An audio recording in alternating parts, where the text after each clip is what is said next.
Dr. Naoki Yahagi's 3 miraculous escapes from death. The first near-death experience happened when Yasuhiro was in 3rd grade. He was hit by a car and thrown into the air, landing headfirst on the ground. Rushed to the hospital, the doctor told his mother that he might not survive past elementary school. Lying in bed, overhearing those words, young Yasuhiro felt as if death was imminent.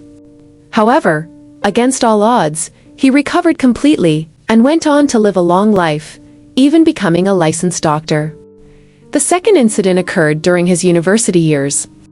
Passionate about mountaineering, he often ventured alone to conquer Japan's snow-covered peaks. One fateful march, despite strong winds, heavy snow, and poor visibility, he stubbornly stuck to his plan and began his ascent. However, one misstep sent him tumbling off a 600-meter high cliff into a valley below. At that moment, he was certain he would die. Yet strangely, he felt no fear, only a deep regret for the mother he would leave behind.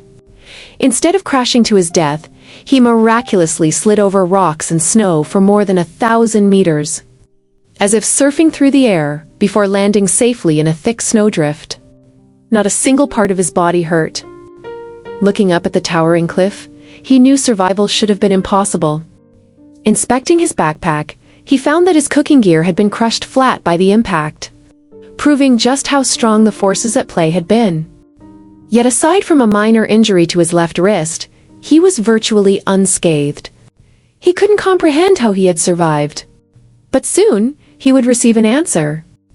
Unshaken by his brush with death, Yasuhiro continued his mountaineering adventures. In December of the same year, he slipped again due to a problem with his shoes. This time, he lost his balance and fell headfirst into a 1,000-meter deep ravine. Desperately, he reached out for any rock he could grab. And miraculously, his hand found one, bringing his deadly fall to an abrupt halt. Despite surviving 2 near-fatal accidents, Yasuhiro remained undeterred. As he rested and planned his next climb, he suddenly heard a voice echoing through the valley. "Don't come to the mountains again." Looking around, he saw no one. But the voice had been crystal clear. It wasn't an illusion. His mind went blank for a moment, and then he asked himself, why was he so obsessed with mountaineering?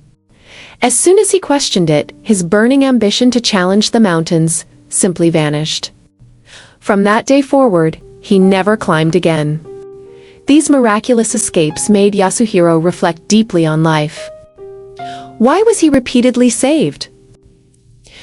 Who had spoken to him in the valley? Was it possible that he still had an unfinished mission in this world, and that his life had to be preserved? Yasuhiro, who had never been particularly religious, began to ponder the existence of the spiritual world. Later, he read about the experiences of legendary mountaineer Reinhold Andreas Messner, often called the Emperor of Mountaineering. Messner was the first person to climb all 14 of the world's 8,000-meter peaks without supplemental oxygen, defying scientific understanding of human limits. In 1980, after summiting Mount Everest, Messner shared an extraordinary story about encountering a mystical being. Exhausted and alone, he collapsed onto the snowy ground.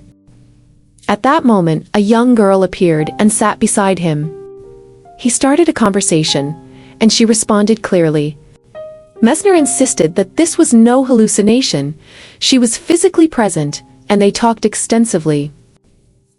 Without her company, he believed he would never have completed that expedition.